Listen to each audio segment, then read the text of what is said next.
So now we're here at Denisa Townhomes. Matatagpuan po ito sa Barangay Sagin at Barangay Lara.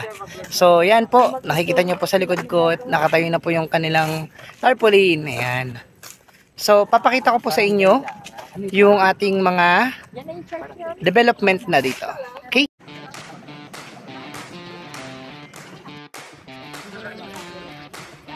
So ito po, ayan, meron na po tayong tinatayo ngayon dito sa batch 1. Ayan.